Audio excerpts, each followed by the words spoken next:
qui allait.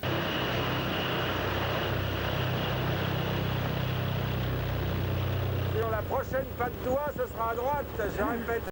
On fait un petit peu de tout ce qui est la maintenance technique, aussi les réparations, quand il y a quelquefois des petits problèmes.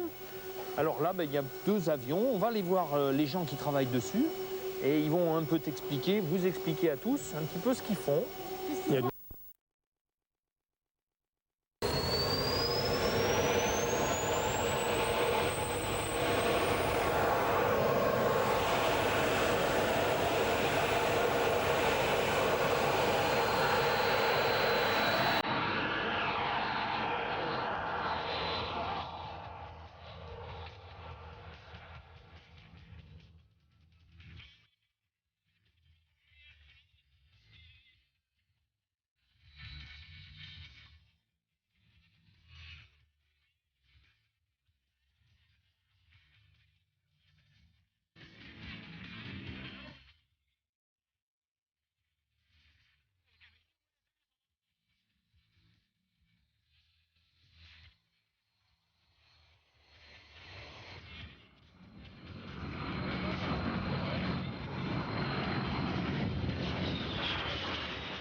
Qu'est-ce qui surveille en permanence? Alors tout, tous les instruments, mais le principal c'est celui-là. Hein, c'est sa position, quoi. L'instrument de navigation et la position, je dirais, en l'air.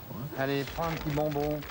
Voilà. Le padré, c'est l'aumônier, c'est le prêtre de la base. Ah oui. Ouais, c'est ça, ouais. Ok, qu'est-ce qu'on n'a pas eu? Qu'est-ce qu'il n'y a pas eu, ces petits bonbons? Merci, merci beaucoup. Merci. Eh oui, Merci. Merci. On va y aller, on va Au revoir. Moi, je suis le padré ici. Padré, c'est plus gars que mon père, je trouve. Ah oui. C'est vrai, non? Vous êtes aumônier depuis longtemps ici? Depuis 13 ans. Depuis 13 ans. Et donc vous êtes militaire? Je suis maintenant bénévole parce que j'ai dépassé l'âge. D'accord. Je vais prendre ma retraite dans 2 mois. Mais vous faisiez partie quoi, de l'armée ou du clergé? Je suis un hybride. Ah bah oui, c'est Parce ce que que je voulais savoir. je suis à la fois en paroisse, j'étais 26 ans chez les pompiers et 13 ans à l'armée.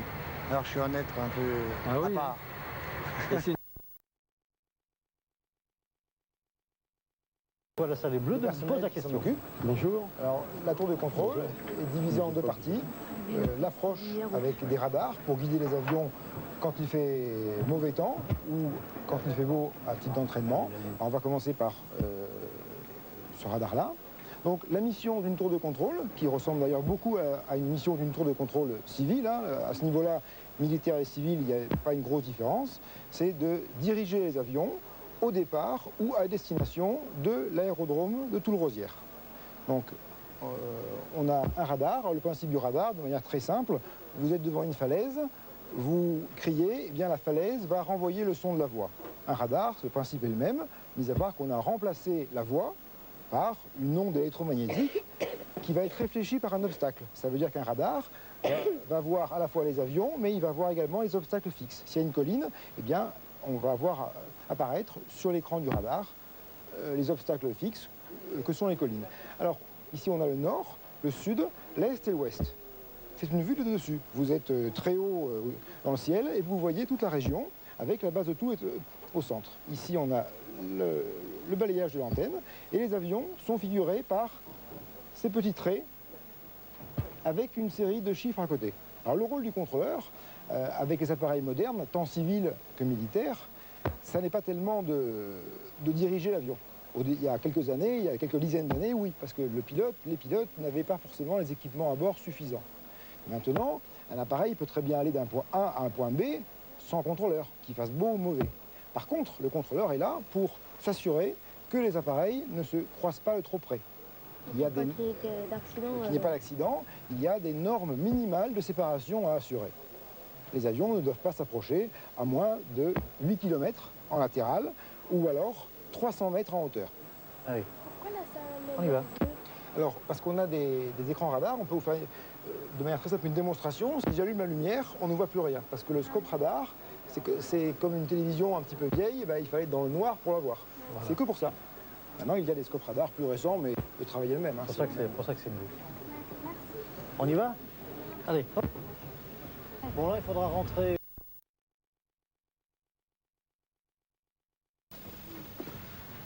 Donc, voilà un pilote. Hein. On va l'installer sur le siège pour que vous puissiez voir comment on l'attache sur le siège, comment on le brêle. Hein. Et ensuite, après, il va faire une simulation d'éjection, c'est-à-dire qu'il va tirer sur la poignée et il va s'entraîner donc à faire une simulation, mais le siège ne quittera pas la salle. Hein. On restera. Hein, faut pas. Vas-y, hein, allez-y.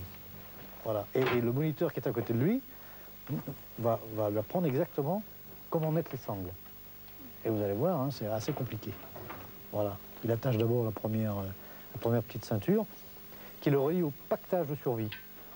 C'est-à-dire un coussin dans lequel il y a tout ce qu'il faut pour survivre. Il y a un couteau, il y a une ration. Vous pouvez expliquer un peu. Donc là, il installe les jambières.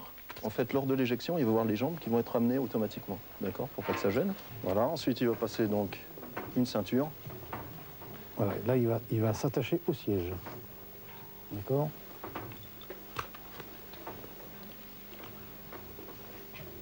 Voilà. Vous pouvez vous approcher hein, si vous voulez voir. Hein.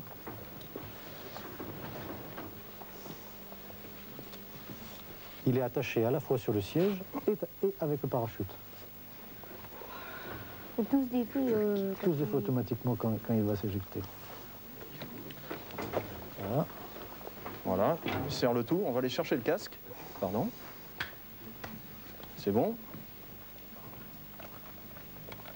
Okay.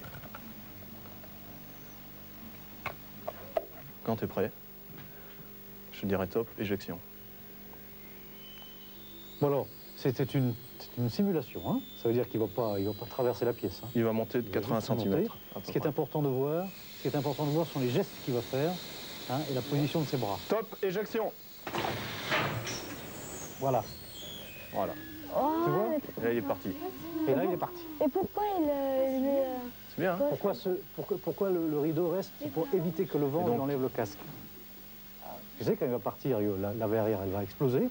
Donc le voile Il devant va lui traverser la protège la verrière tête. et le vent Le voile qui va attire. s'engouffrer sur son visage. Et donc là, on a vu que les jambes étaient ramenées automatiquement aussi. C'est sûr.